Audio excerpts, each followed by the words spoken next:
बिल्कुल ठीक बात है। जहां पर प्रशांत पटेल ने बात समाप्त की, उसके आगे से मैं एक टिप्पणी करूंगा। आप जनता तक अपनी काम को पहुंचा सकते हैं, उसके मीडियम अब बढ़ गए। इंदिरा जी के समय में उतने नहीं थे, वाजपेयी जी के समय में और बढ़े, अब और बहुत ज्यादा हो गए। हो सकता है आगे जब प्रशांत पटेल और अभिषेक वाजपेयी पार्टियों में बड़े चेहरे होंगे तब और माध्यम हो जाए, हो सकता है। लेकिन फैसला जनता ही करेगी, ध्यान रखिएगा।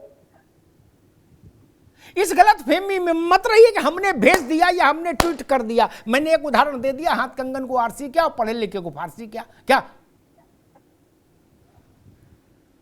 और शैलेंद्र दुबे जी कह रहे थे कि अमिताभ जी आप भी लड़ जाओ। मैंने ना भैया, मुझे ऐसी कोई गलत फहमी नहीं ना।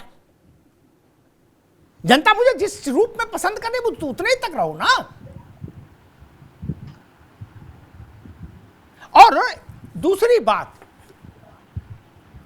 हर राज्य सरकार के पास, ओंकार जी तो प्रशासक भी रहे हैं और मुख्यमंत्रियों के बहुत करीब रहे व्यवस्था के, हर राज्य सरकार के पास विज्ञापन का और पैसे का बजट होता है और सारे मीडिया के साथ उसके रिश्ते अच्छे होते हैं जब सरकार में होता है, खर्च भी करते हैं। ये सच्ची बातें हैं। फिर भी लोग जाते हैं ना, विदा हो जाते हैं ना। कैसे हो जाते हैं? मैं बजट का वॉल्यूम बता सकता हूं।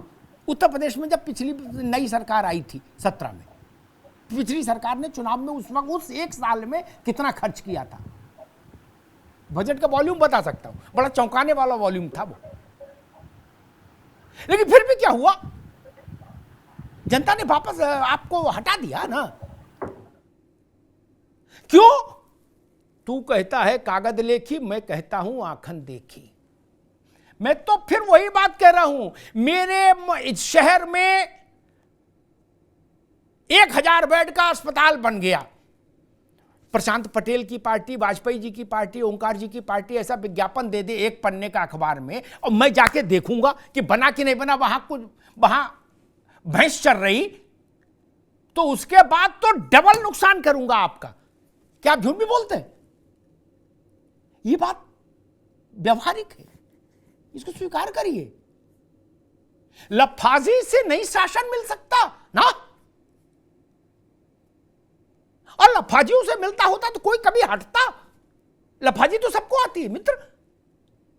मैंने बहुत मार्मिक उदाहरण दिया था, प्रामाणिक, वाजपेयी जी की सरकार का। As a person Vajpayee ji को यह देश प्यार करता था। वो लोग भी प्यार करते थे जो उनकी पार्टी से सहमत नहीं होते थे, उसके बावजूद भी उनको हटा दिया देश ने। क्यों? मैं भी चुनाव कवर करने गया था। सामान्य लोगों ने कहा भैया ये क्या ड्रामा फैलाए हैं, कह रहे हिंदुस्तान चमक रहा है, यहां मरे जा रहे। इस बात का क्या उत्तर दीजिएगा? आपकी विज्ञापन की फिल्म देखकर कोई वोट नहीं देता, ये जान लीजिए। मैं सब पार्टियों से निवेदन कर रहा हूं, वरना मुंबई में फिल्म वालों से नहीं बनवा लो फिल्में अपनी अपनी विज्ञापन की, उनसे कोई फर्क पड़ रहा है? मैं बड़े बड़े कारीगर हारे हुए नाम गिना दूं जो इस विधा के बड़े मर्मज्ञ हैं देश में, वो हार गए, वोट नहीं मिला। और जो धोती कुर्ता पहन रहे, जो कुछ नहीं जानते, जिनका मोबाइल भी कोई दूसरा उसमें मैसेज टाइप करता है, वो जीत रहे। आप सोचते हो हम जो भी ठेल देंगे जनता सच मान लेगी और बूथ पर पहुंच की जिंदाबाद कर देगी? नहीं। एक उदाहरण देता हूं। एटा में रामेश्वर और जोगिंदर, ठीक, उनके लिए भाजपा, ओंकार जी की पार्टी, अभिषेक जी की पार्टी, सतीश मिश्रा जी की पार्टी, सब लोग एटा में कुछ भी भेजो प्रचार माध्यमों से, लेकिन वहां की जनता तो उनको व्यक्तिगत तौर पर जानती है कि ये कैसे आदमी है। नहीं जानते हैं ना। आजम खान साहब को लेके आप कोई प्रचार रामपुर में करो, उनके पक्ष में या खिलाफ, उससे कोई फर्क पड़ता है?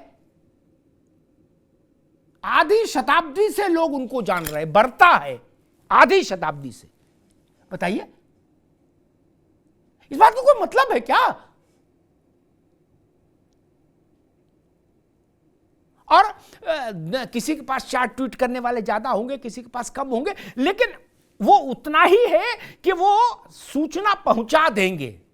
वो सूचना जनता मान लेगी, इस बात की गारंटी वाला तो अभी मैकेनिज्म बना ही नहीं। नहीं तो कोई भाई का लाल एक बार जो कुर्सी पे आ जाए वो हटेगा नहीं, जान लीजिए। क्या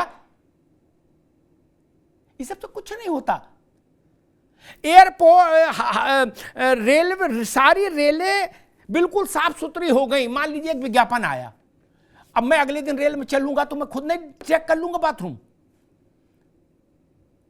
है, वो गंदा होगा तो डबल रिएक्शन होता है फिर, इंडिया शाइनिंग की तरह।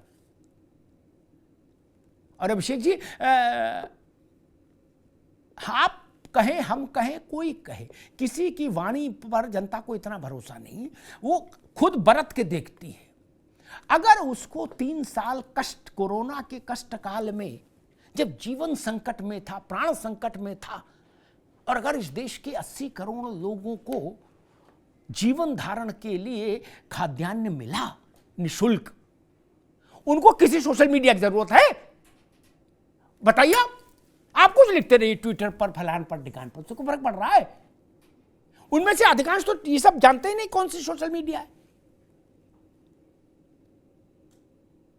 क्या ये तथ्य हम लोग दिमाग में नहीं रखते? और क्या सारा ठीकरा कब फोड़ोगे? कल अरे बोले मीडिया वालों ने जिता दिया। अरे भाई साहब, मैं कह रहा हूं अनाज ने जिता दिया, शौचालय ने जिताया, सड़क और अस्पताल जिताता है मित्र, स्कूल जिताएगा।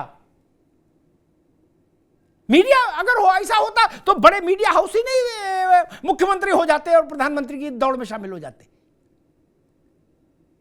नहीं ना।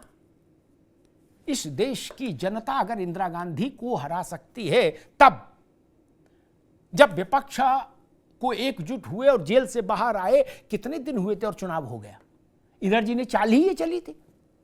तो फिर ये मान लीजिए कोई प्रचार अप्रचार कुछ नहीं।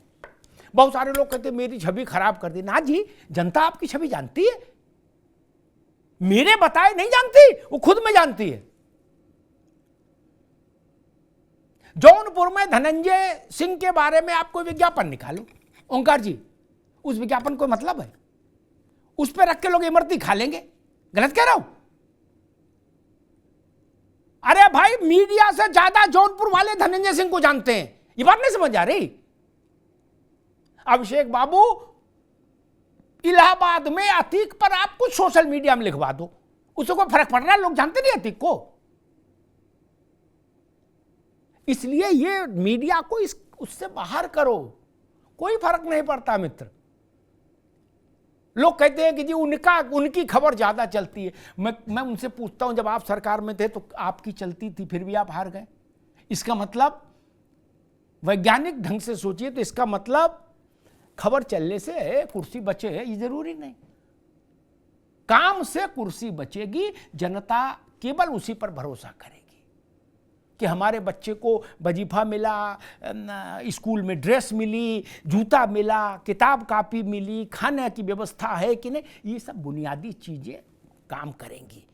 वरना सोशल मीडिया पर स्टार हो जाना बहुत सरल है मित्र, लेकिन चुनाव जीतने वाला नेता बनना बहुत कठिन है। ये मैं नौजवान लोगों से कहूंगा, क्या धुप्पल में कभी लहर में जीत जाओ, वरना चुनाव बहुत कठिन चीज है, क्योंकि उसमें कई लाख लोग आपको परखते हैं, जांचते हैं, तौलते हैं। कल वही जनता की जांच परख की रिपोर्ट आ जाएगी, जैसे हम अपने ब्लड की रिपोर्ट टेस्ट कराते हैं ना, रिपोर्ट आती, कल वैसे ही आ जाएगा राजनीतिक दलों में कौन कहां खड़ा है। ना सोशल मीडिया, ना प्रिंट मीडिया, ना इलेक्ट्रॉनिक मीडिया, इससे कुछ फर्क नहीं पड़ता मित्र। इसलिए कल का इंतजार करिए और पूरी विनम्रता के साथ परिणाम स्वीकार करने का साहस पैदा करिए। धन्यवाद।